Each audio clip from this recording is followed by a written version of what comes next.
Hello everybody, we'll talk about the blood. Blood is a part of your cardiovascular system.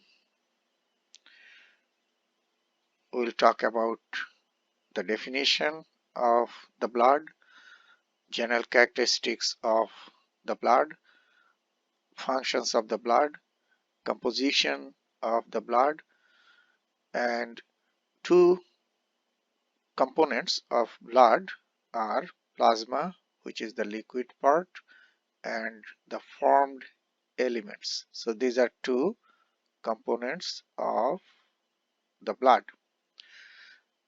Plasma is the liquid part and formed elements are the blood cells. We'll talk about the red blood cells, white blood cells, and platelets. Those are three types of blood cells. Today we will talk about the red blood cells and plasma. So first, how to define blood? Blood is a special type of connective tissue. Why it is a connective tissue? First question. Blood is a connective tissue because it comes from an embryonic tissue that is called mesenchyme. So mesenchyme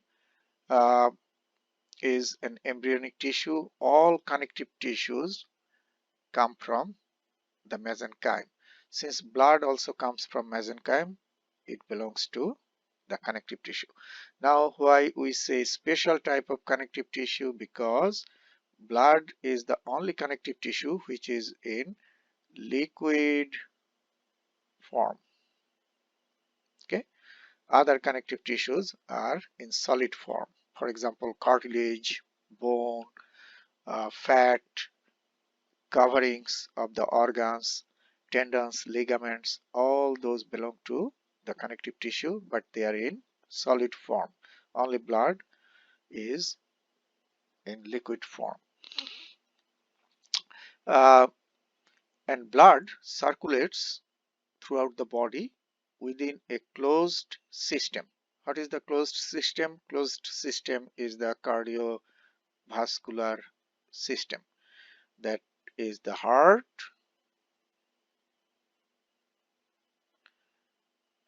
cardio, and blood vessels, vascular. Okay, so your blood circulates inside the closed cardiovascular system.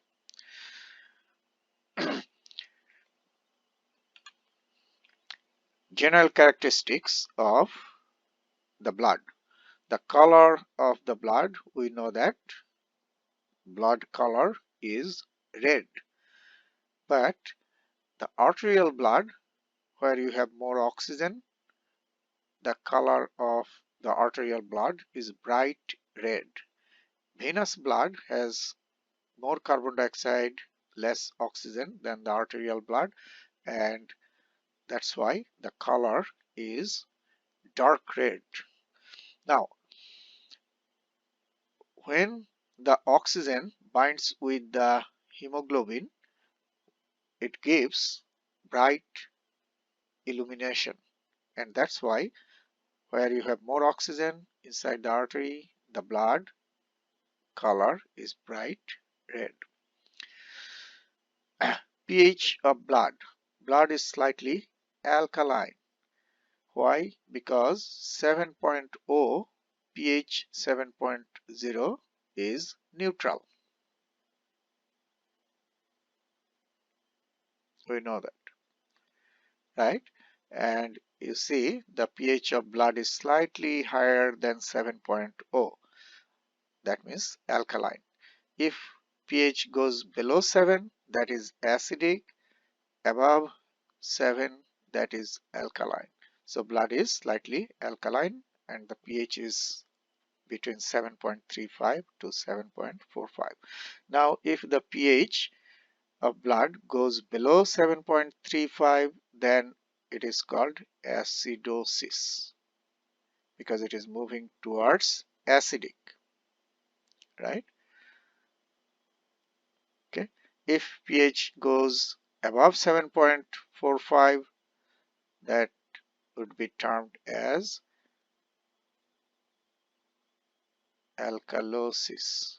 Okay. So now you understand that the pH of blood should be always between this narrow range, and it is safe.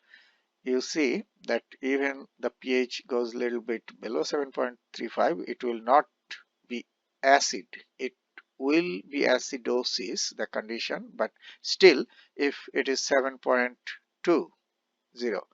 it is not an acid, because to be an acid you need to go below below 7.0. So it is safe in this way. Viscosity of blood is high, 4 to 5 times more viscous. Now viscosity means the thickness and stickiness of the blood. So blood is more sticky and thick than the water. Okay, so 4 to 5 times more than water. Okay, so that is the viscosity. Now the temperature is slightly warmer than the body temperature. So blood is warm, slightly warmer than your core body temperature. Volume of blood. Total volume in adult male is 5 to 6 liters and adult female 4 to 5 liters. Why the total volume of blood is less in female? Number one, female body size is smaller. So smaller body size in female. And number two, female has less muscle tissue in the body, more fat than male. So remember, muscle tissue has more blood than the fat tissue, and because of these two reasons, the amount of blood or volume of total blood is less in the female body. Functions of the blood. Blood circulates to transport. This is very important. You know that blood circulates 24 hours continuously flowing or circulating. To do what? To transport chemicals. Transportation of chemicals. What are the chemicals? Blood transports gases. You know that. Oxygen, carbon dioxide, right? Blood transports nutrients, proteins, carbohydrates, fats,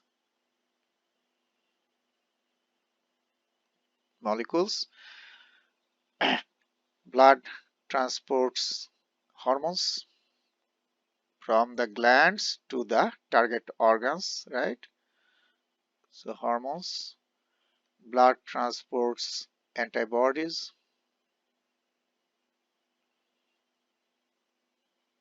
to protect your body. Blood transports metabolic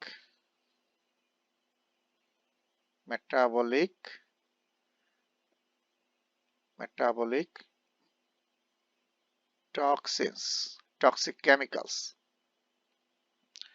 produced by metabolism. So now you see, blood transports a lot of things. These are the important chemicals transported by the blood. Now let's see which ones are helpful for the body. So we know that we need oxygen, right, for the tissue. Carbon dioxide is not helpful. Carbon dioxide is produced by metabolism, so it should get out from the body. So blood will do what? Blood will take the oxygen to the tissue, and tissue will get the oxygen from the blood, right?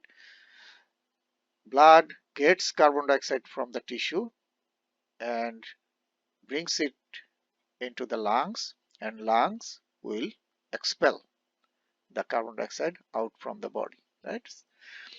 Nutrients, helpful. So nutrients are given to the tissue by the blood. So this is good. Hormones are helpful. So from the glands, blood will take the hormones to the target tissue or organ. Antibodies kill the microorganisms or antigens. So this is good one. If any infection occurs anywhere, then antibodies will help to kill the microorganisms. Metabolic toxic chemicals like ammonia, urea, these chemicals should be excreted, should be taken to the kidneys by the blood, and kidneys through the urine will excrete these to the outside, right? So you see uh, that blood transports so many uh, chemicals from one location or one place to another. That is the transport of chemicals. Regulation of pH by the blood buffers. In your blood, you have buffers. Buffers do what? Probably some of you know that buffers are the mixture of chemicals that maintains the pH. Maintains the pH. So blood has the buffers, those are called blood buffers, and they keep the pH between 7.35 to 7.45. Important blood buffers are, if you want to know the names, bicarbonate,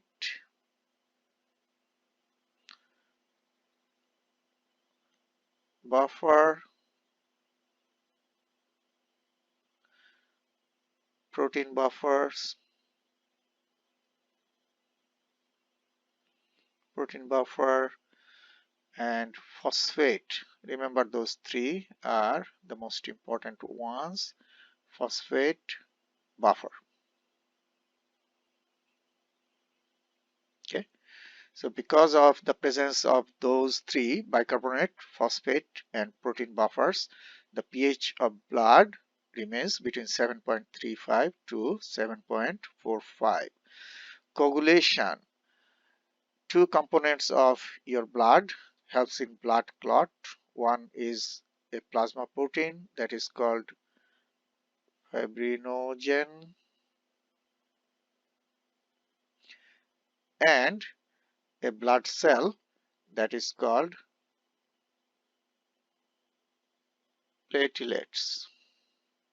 So the blood cells, platelets, and plasma proteins in the plasma called fibrinogens, these two components help in blood clot formation. Very important, right?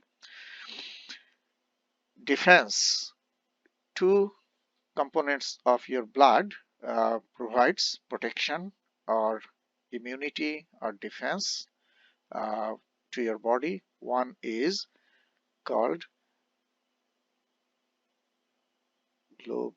globulins, one type of plasma protein, and a type of blood cells called the white blood cells. So these two components provide immunity or defense. They fight or kill the microorganisms or antigens. Stabilizing body temperature. Blood, if the body temperature increases, what happens? Vasodilation occurs in the skin. So more blood flows to the skin, increase blood flow.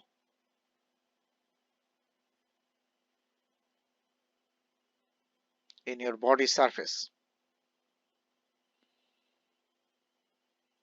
Okay, so the heat will get out from the body blood easily. Okay, so that's how the blood lowers the body temperature. Help in excretion of toxic chemicals. Those are produced by metabolism. Continuously these chemicals are being produced in the body: ammonia, urea, uric acid, carbon dioxide. Carbon dioxide is taken to the lungs, and these are mainly taken to the kidneys for excretion through the urine. Composition of the blood. Blood composed of plasma, which is the liquid, and formed elements, the blood cells. Okay, so three types of blood cells and the plasma. Now if you take blood in a test tube, and so this is your blood here, 100 milliliter blood in a test tube, and if you centrifuge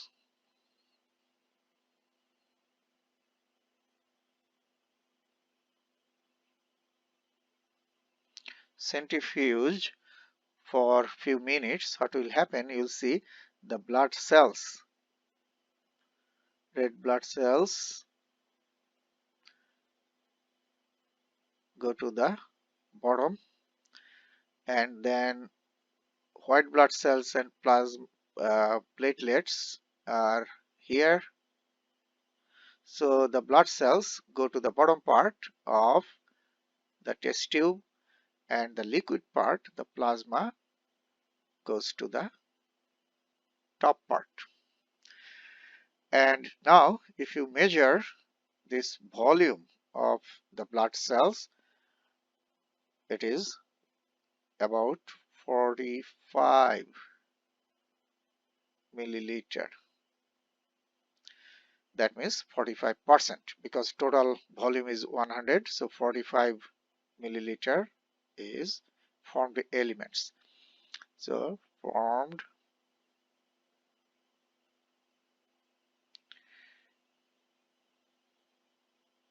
elements, that means blood cells. Okay, you have red blood cells in most part of it, because the number of red blood cells is much higher. More than 99% volume of the formed elements is given by the red blood cell. Okay, so red blood cell gives more than 99% volume of this 45 milliliter. Only about 1%, little less than 1%, which forms a thin coat here by the white blood cells and platelets. White blood cells and platelets. Okay, so this thin layer is formed by the white blood cells and platelets, less than 1% volume, and this is called buffy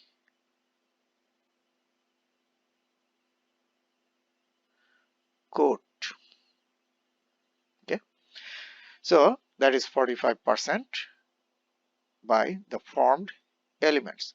And now if I measure the liquid part here, which is the plasma, and this is about 55%. Remaining 55% is plasma.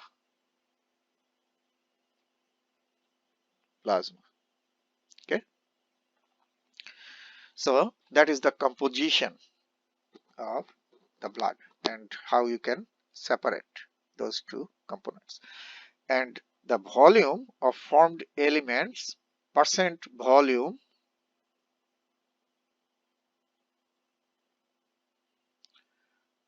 which is 45% here, of formed elements is called hematocrit. Hematocrit, remember. So now if I ask you hematocrit, this 45% is given by which cells?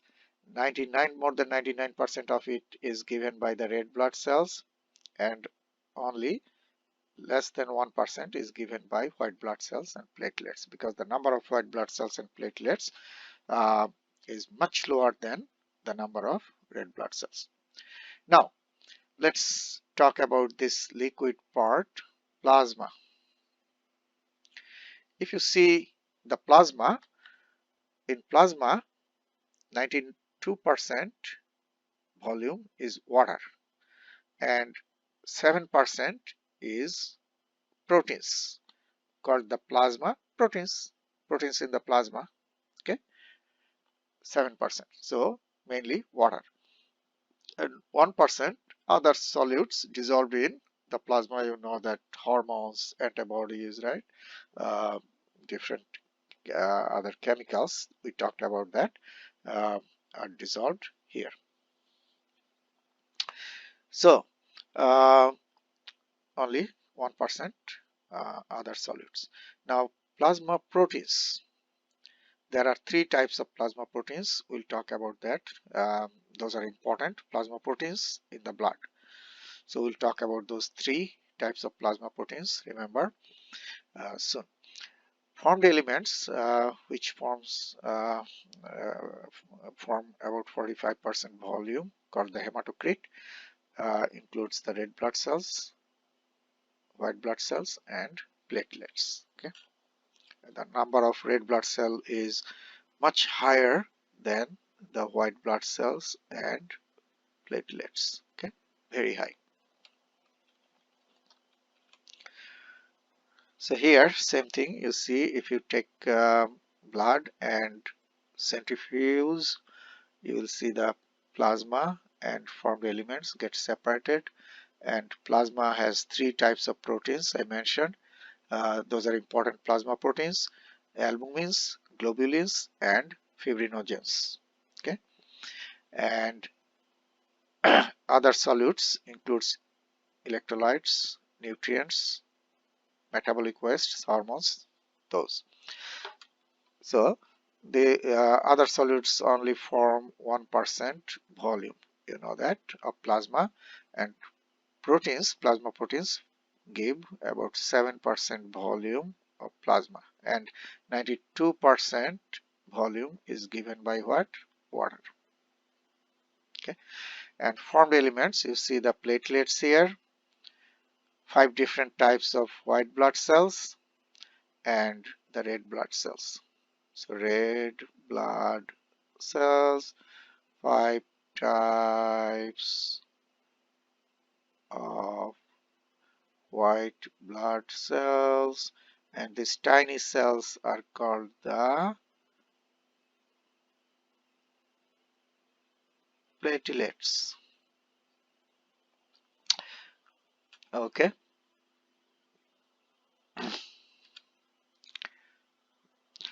the hematocrit value is more in male than the female.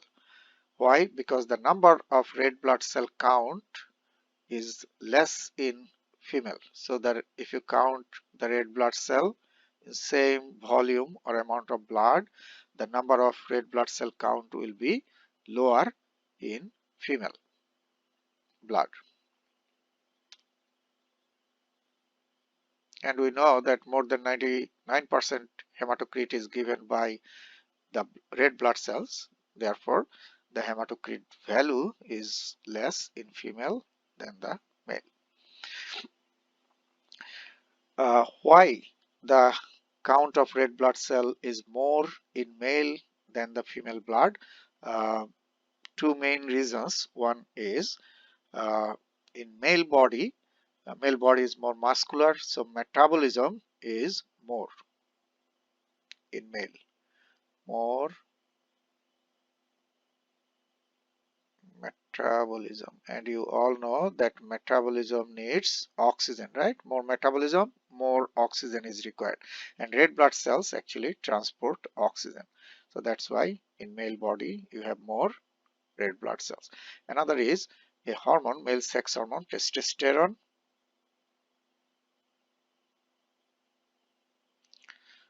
that stimulates the production of red blood cells. So because of these two factors, the count of red blood cell is more in male than the female. Okay, so we now know that three main plasma proteins are albumins, globulins, and fibrinogens. There are other regulatory proteins, a very small amount. So I'll just mention one or two important functions of the albumins.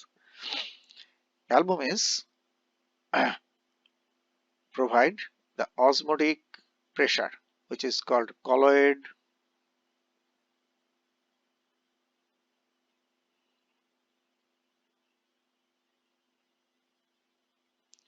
osmotic pressure, that is given or provided by the albumins. What is that? Why you need that? This is your blood vessel, for example your artery, okay, and blood flows, you know that, through the artery this way, right? And this pressure given by the albumins try to keep the blood towards the center. That means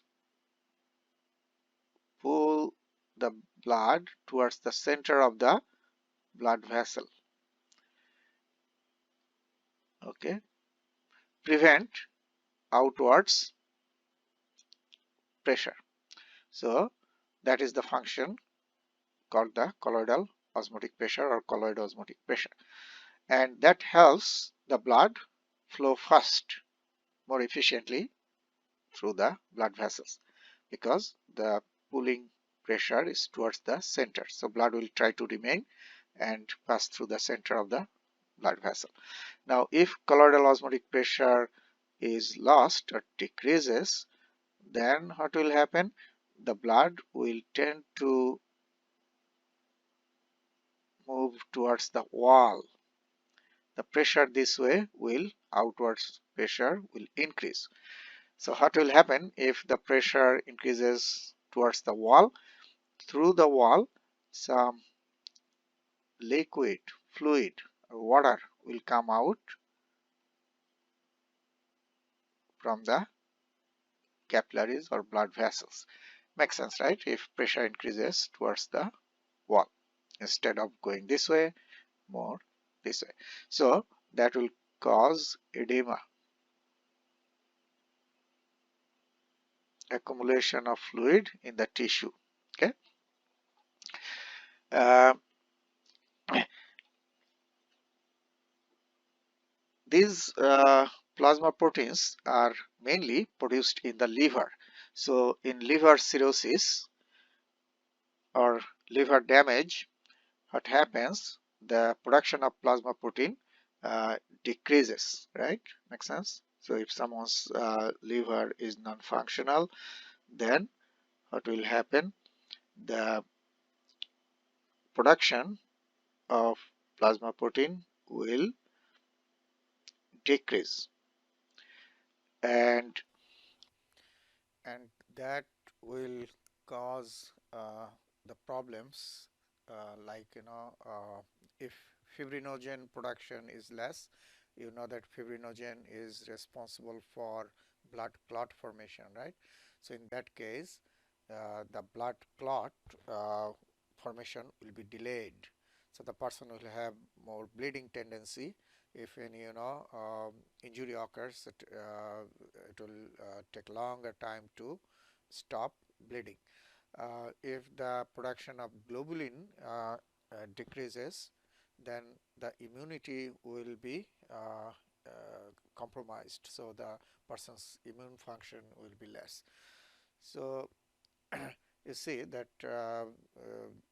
since those plasma proteins are produced in the liver, then liver disease may cause the lack of production of albumins, globulins, fibrinogens, and that can lead those problems. And you know that antibodies are globulins, gamma globulin, one type of globulin called gamma globulin, and that gamma globulin gives immunity or defensive functions to your body. Okay, so that is another important plasma protein, globulin, and fibrinogen is responsible for blood coagulation or blood clot formation. So those are the important plasma proteins and their functions, and lack of those plasma proteins in the body can lead to those problems. Here you see that more than 90% plasma proteins are synthesized in the liver. So liver is a very important organ in your body, right? Uh,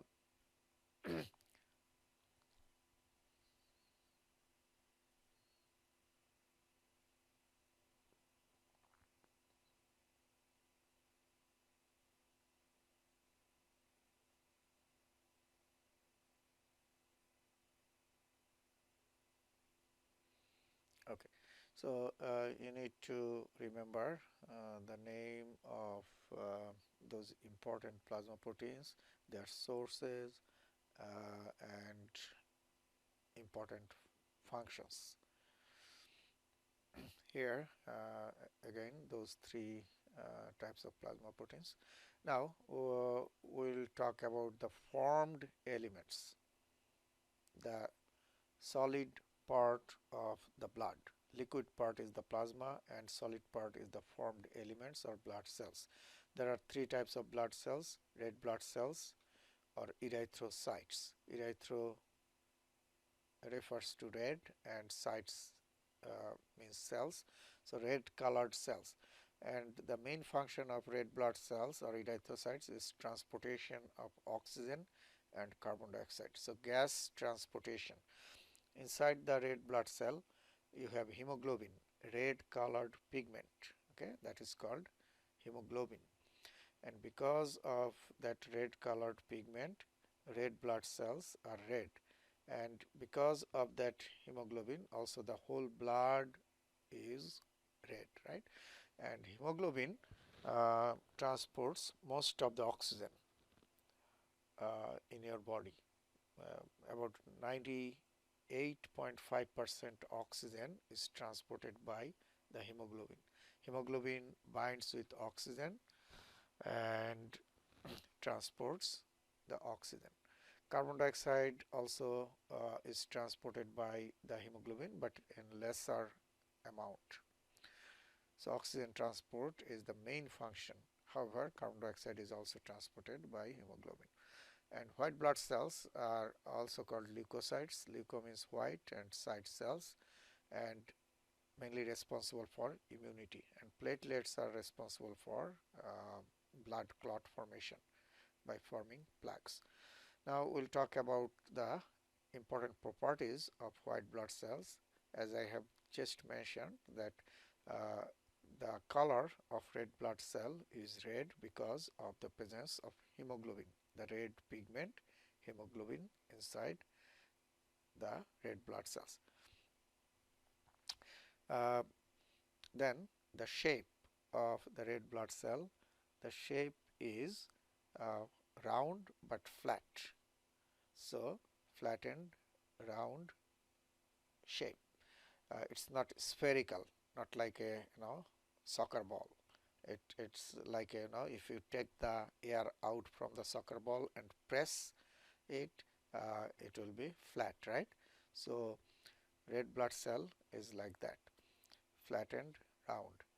And Inside the mature red blood cell or erythrocyte, you have the hemoglobin. And if you see the outer part of the red blood cell, the edge of the red blood cell is thick and the center part is thin, like a thin membrane. So outer rim is thick and center part is thin. Why the mature red blood cell is flat? Because inside the mature red blood cell you don't have any nucleus, anucleated. Okay. However, in early stage, the red blood cells, immature red blood cells have nucleus. That's why immature cells are spherical. No hemoglobin inside, but a large nucleus is present inside. But when the red blood cells get matured, the nucleus disappears and hemoglobin appears, and that's why it gets flat. A means absence, so anucleated, the mature red blood cell, absence of nucleus. Now, because of that flattened shape of the red blood cell has couple of advantages. One is when the red blood cell passes through a narrow capillary, uh, the diameter of narrow capillary, small capillary, is slightly smaller than the diameter of the red blood cell. So, since the red blood cell is flat, it can easily get squeezed through the narrow capillary, which is narrower than the red blood cell. The diameter is smaller than the red blood cell. The red blood cell can get a little bit folded and pass through the capillary. So that is one advantage of having flattened shape. And number two, since the red blood cells, mature red blood cells are flat, the distance of hemoglobin from the cell membrane is less. Okay, so the oxygen can easily get into the cell from outside of the capillary and bind with the hemoglobin, and when hemoglobin releases the oxygen, it can also quickly get out from the capillary, because the distance between the cell membrane and the hemoglobin is less, because the shape is flat. Okay, so quickly oxygen can get to the reach to the hemoglobin and also can quickly get out. So those are two advantages of having flattened shape of the red blood cell. Can easily pass through the narrow capillary, and oxygen can easily reach to the hemoglobin. If the red blood cell was spherical, then the distance between the cell membrane and the hemoglobin would have been more. So the oxygen had to travel longer distance to reach to the hemoglobin.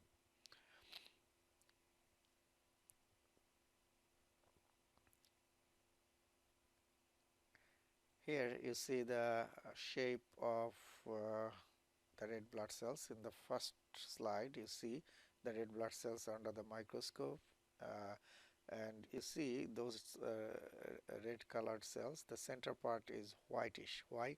Because when you pass light from the bottom of the microscope, the light can easily pass through the center part because it is thin. Here you see an important property of the red blood cells, that is called rouleau formation. What is that? When the red blood cells pass through the arteries or capillaries, since they are round flat cells, they are like dinner plates. you can pile them together. So the red blood cells can easily form columns. They get stuck together. They get attached to each other easily since they are flat round and form columns. And those columns are called rouleau, stack of red blood cells. So that is one characteristic of the red blood cell. The count or number of red blood cell in 1 microliter of blood, that means a very small amount of blood, right? 1/1000th of a liter. In adult male, the number is million, not thousand. So in 1 microliter blood of an adult male, the count is 4.5 to 6.3 million, and in female the count is 4.2 to 5.5 million. Why the count in female is less? Because the male body needs more oxygen transportation. Male body has more muscles, metabolism is more, so metabolism requires more oxygen. So oxygen is transported by the red blood cells. That's why the number of red blood cell is higher in male. Now in children the number is even higher because the metabolism is higher in children because their body grows, right? So they to grow the body need more metabolism, so need more oxygen transportation. Okay, so the number is high among children. Okay, the production of the blood cells or formed elements. Remember, all blood cells, all types of blood cells come from one type of stem cells. Those are called hemocytoblasts. So hemocytoblasts are the earliest stem cells. Okay, and hemocytoblasts produce red blood cells, all types of 5 types of white blood cells and platelets. Now the process of production of any type of blood cell is called hematopoiesis. So production of any type of blood cells, not any particular type. Now who produces the blood cells? In a fetus body, a liver is the primary site, main source of the blood cells. So most of the blood cells are produced in the liver. However, other organs, thymus, spleen, lymph nodes and bone marrow also produce red blood cells. But after birth, the function is taken over by the red bone marrow, and red bone marrow start to produce more blood cells. Okay, so bone marrow is the primary site after the birth. Okay, now in early part of life, red bone marrow is present inside all the bones of the body, everywhere. But in older uh, when we get older, in older people, you will see that the red blood cell production site changes. The red bone marrow is only present at the ends of the long bones and inside the flat bones, but inside the shaft of the long bones, red bone marrow is replaced by fats, and that fats are called yellow bone marrow. So in adult person, only the ends of the long bones and inside the flat bones you have red bone marrow. So the blood cells are produced there, but inside the shaft your bone marrow is replaced by a fat tissue that is called yellow bone marrow. Okay.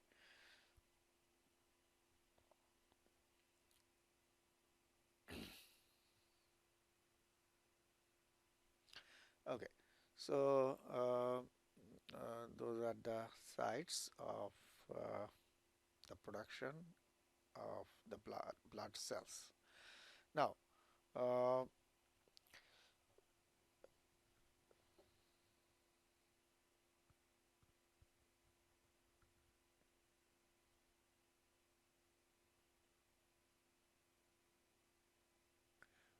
Okay, so you see here that inside the shaft part of the long bone in adults you will find the yellow bone marrow, which is actually fat. Recent studies have shown that fat can be converted to, again, if your body needs, that fat can also be converted to red bone marrow, but it is still not confirmed. So in adult, red bone marrow is present at the end of the long bone and inside the flat bones of the body. The process of production of red blood cells only is called erythropoiesis. Poiesis is production, erythrocytes red blood cells. So erythropoiesis is the process of production of the erythrocytes or red blood cells. Okay. Now the hemocytoblast, you remember I said that all blood cells come from the earliest stem cells called hemocytoblasts. So hemocytoblasts produce the stem cells for the red blood cells, and those stem cells are called the proerythroblasts. So when the hemocytoblast will produce red blood cells, then hemocytoblast will produce proerythroblasts. And proerythroblasts are also stem cells but differentiated form. That means proerythroblasts are less, doesn't have the ability to produce other types of blood cells, only erythrocytes. So that is called differentiation.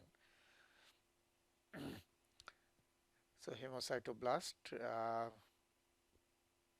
produces proerythroblast, then proerythroblast will eventually produce the erythrocytes or red blood cells. Okay, but if the hemocytoblast wants to produce white blood cells or platelets, it has to produce different types of stem cells specific for those blood cells. And when hemocytoblast produces other stem cells, that is called differentiation.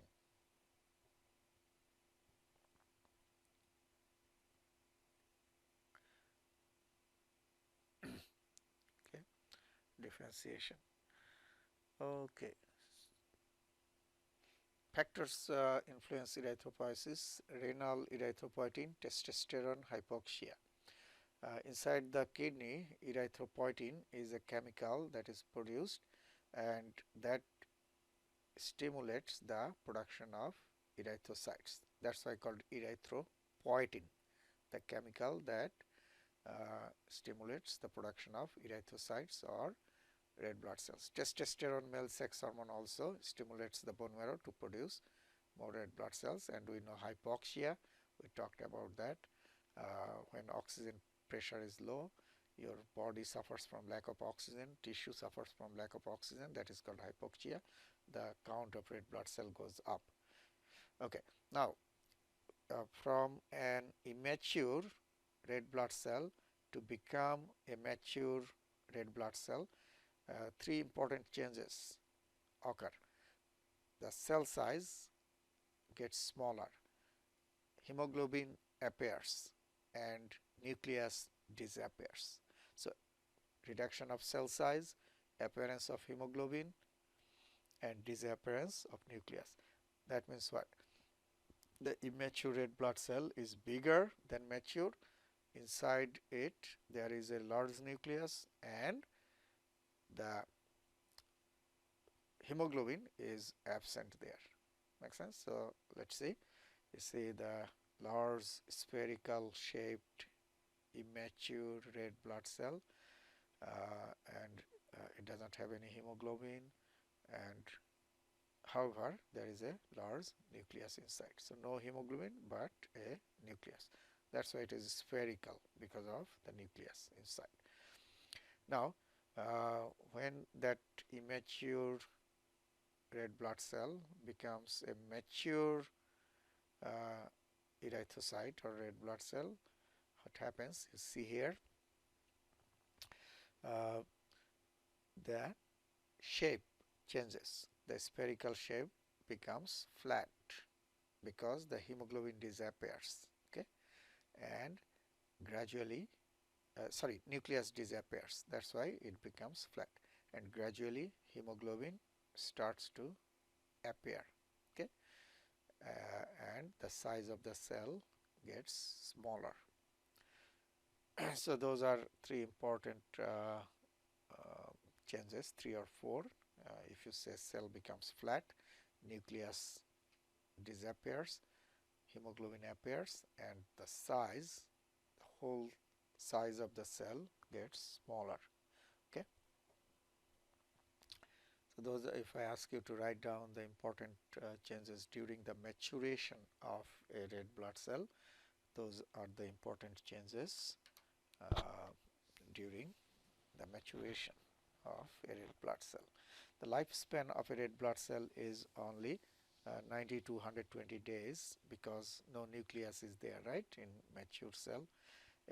Even no mitochondria is present there. So that's why the lifespan is short. Here you see the steps. You don't need to remember all those steps if you don't want to. So you see, hemocytoblast, the earliest stem cell, it's not shown here. First will produce what? Proerythoblast. So that is the stem cell for red blood cell. Okay, and once proerythoblast is produced, then it will eventually produce the red blood cell or erythrocyte. So proerythoblast becomes erythroblast, then erythroblast becomes polychromatophilic erythroblast, then that becomes normoblast. Now you see the normoblast stage at day 4, why it is called normoblast. The size of the red blood cell is now close to the size of mature red blood cell. So the size has been reduced a lot if you compare to proerythoblast to normoblast. Okay, and nucleus also gradually gets smaller, and when it moves from normoblast to reticulocyte, then the nucleus is kicked out. So from normoblast, nucleus is pushed out and the cell becomes anucleated, and that is the reticulocyte, and then that becomes, hemoglobin appears and becomes erythrocyte. Okay, the destruction of the red blood cell. After 90 to 120 days, the cell membrane of the red blood cell gets fragile, weak, because no nucleus is inside, no mitochondria. You already know nucleus is called the powerhouse, and mitochondria are, nucleus is called the control center, and mitochondria are the powerhouses, right?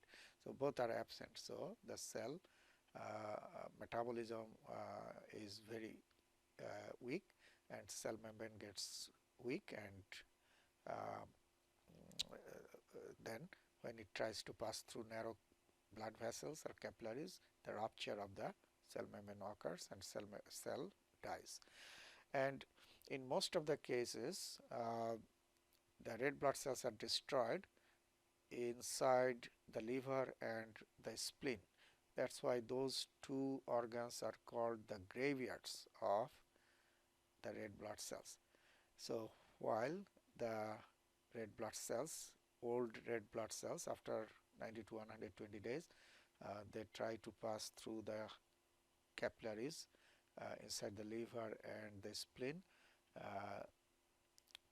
They are phagocytized or engulfed by the macrophages of the liver and the spleen, and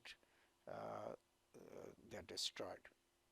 So that's why those two organs are called the graveyards for the red blood cells. Now we'll see what happens after the destruction of the red blood cell. However, before that, you know that inside the red blood cell you have the hemoglobin, the red colored pigment, and the concentration of hemoglobin. We'll see the concentration and structure of a hemoglobin.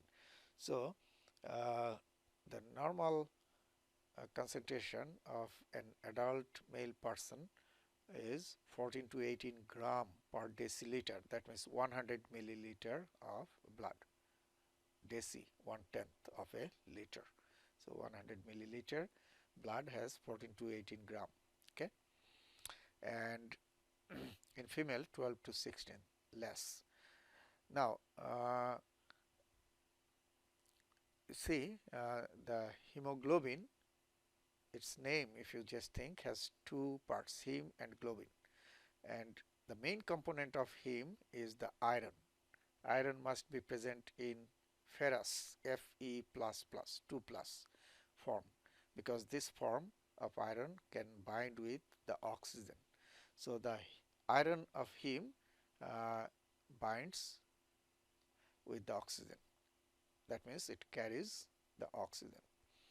And around the iron, inside the heme, around the iron, you have other chemicals. But in the center, iron in ferrous form is the main one that binds with the oxygen.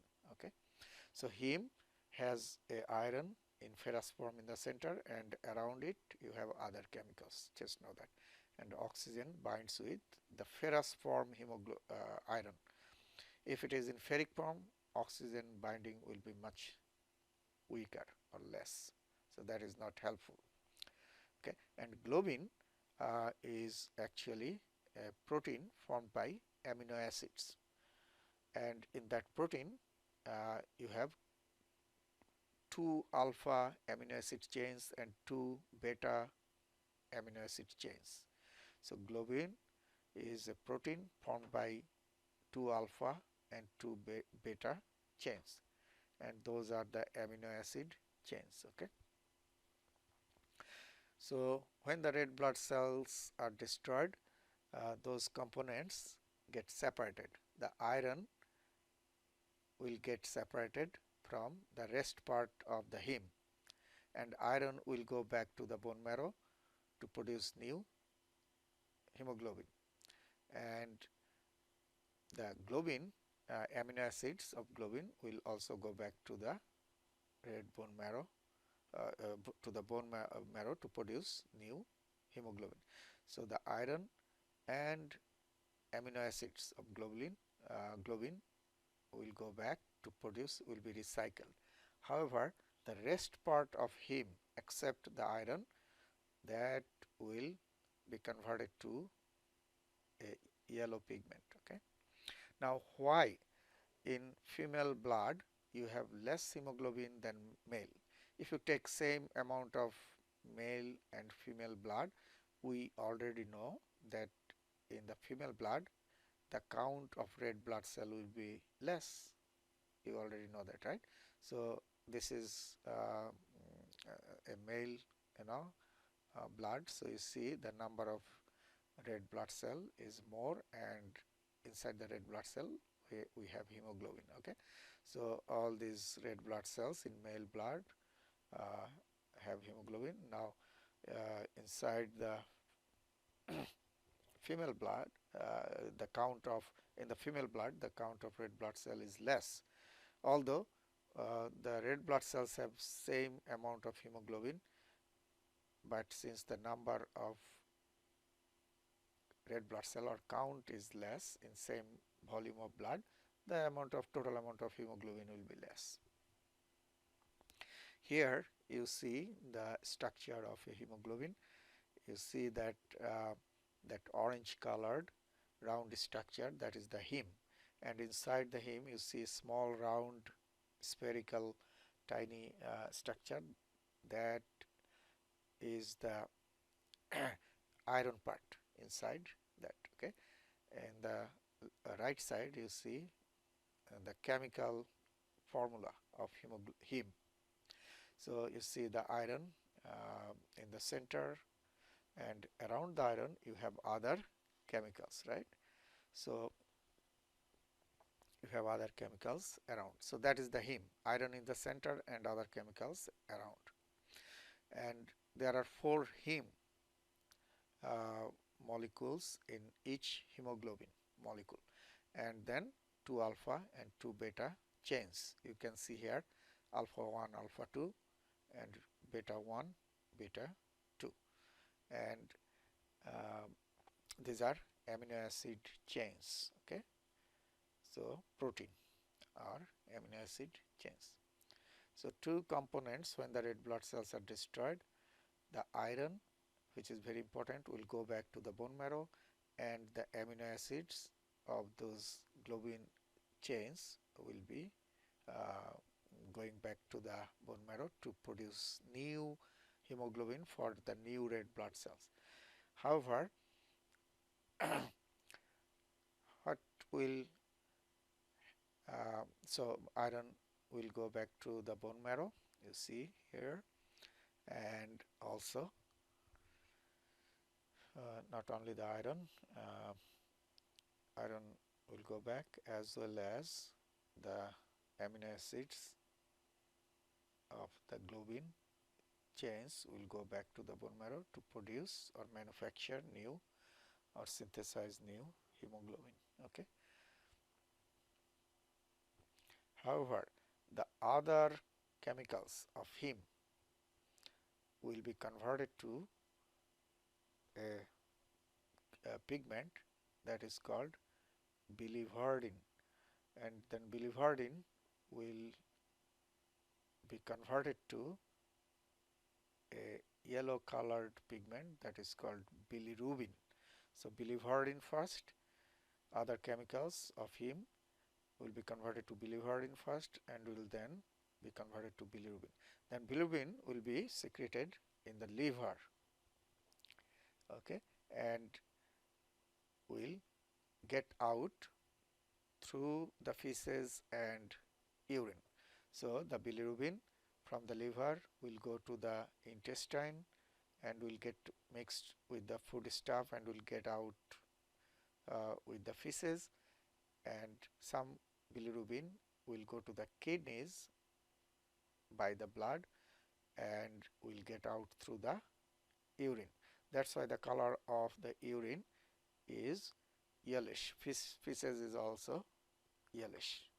So now if for any reason the bilirubin cannot get out from the body, it starts to build up inside the body, the color of the body will become yellow, and that is called the jaundice. Probably some of you have heard.